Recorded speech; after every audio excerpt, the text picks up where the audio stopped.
Hey everyone, welcome back. In today's walkthrough, I'm going to show you how to manipulate shapes and lines in Canva. Whether you're designing a logo, a social post, or just experimenting with digital art, mastering these tools will seriously up your Canva game and help you create visuals that look polished, unique, and totally your own. By the end of this video, you'll know how to change colors, customize lines, tweak shapes, and even add some finishing touches like animations and transparency. Let's get right into it. First things first, go ahead and open up Canva in your browser or on your app.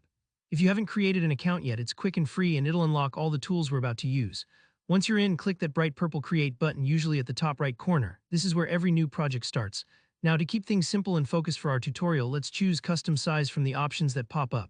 Set both width and height to 100 pixels. That's a small canvas, but perfect for easily seeing how shapes and lines interact without getting lost in a huge workspace. Next, click Create New Design and you'll be dropped into your blank canvas. Now we'll add some shapes and lines to play with. On the left-hand menu, look for Elements. It usually has a little square and circle icon.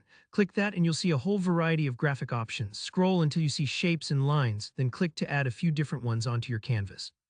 You might want to put down a rectangle, a circle, and maybe a simple straight line just to keep things clear while we explore the options. Now, to work with more than one thing at a time, simply click and drag to highlight both the shapes and lines you've added, or use the shortcut Ctrl+A or Command+A on Mac to select all elements on your canvas at once. Selecting multiple elements is super helpful if you want to apply changes across all of them, say, making them all the same color or moving them together like a single group. Alright, let's dive into manipulating these elements. Start by selecting any shape or line and you'll see an editing menu appear above or near your selection. The first thing you'll probably want to try is changing the color. Click on the color swatch, that small colored box in the menu, and explore the palette or enter your own custom hex code. Try picking a bold red or calming blue and watch your shape transform instantly. Color isn't just about looks, it can change the mood and focus of your entire design. With lines, you'll notice there are options for stroke style and line types. Click on the line you've added and in the menu you can experiment with thickness, dashed lines, dotted lines, or even arrowheads. These options are powerful when you want to create flowcharts, underline text, or add a touch of personality to your graphic. Don't worry if it looks overwhelming at first. It's a bit like trying on new outfits until you find a style you like.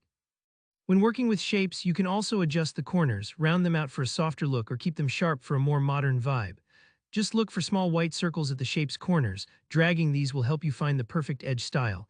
It's a small tweak that can really change your design's character. Feeling creative? Try out animation by selecting an element and clicking the Animate button. Play with different styles, maybe a simple fade or an energetic pop. Animation gives your design life, especially for social media graphics or presentations. And if you want to tone things down, adjust the transparency to let shapes and lines blend into your background, softening their impact just a bit. Remember, there are endless ways to experiment with Canva's tools, so take your time exploring and don't hesitate to undo any changes if you don't love them. That's the beauty of graphic design, the freedom to try, tweak, and discover new looks. And that's all there is to it. If you found this tutorial helpful, hit that like button, drop a comment below if you have any questions or want to see more Canva tips, and of course, don't forget to subscribe for more easy creative tutorials. Thanks for watching and happy designing.